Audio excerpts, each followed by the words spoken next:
ए video मत बना। तो का हो गई हम गाछ में जाके ने वीडियो बनले नहीं बोली से तार वाला तारी तो खजूर वाला को हां तो लमका के गोला का लमका कोई हम बोलो देखी मौलवी साहब के एगो दोस्त मिल गई ना देखी मौलवी साहब मेरा दोस्त हवन का 75 की उम्र है। हाँ तो देखिए बढ़िया से और सब कहीं समाचार सब ठीक है साहब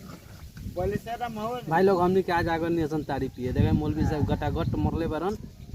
मौलवी साहब नारी के बारे में कुछ बोली ने नाम में चक्का हैं चका छ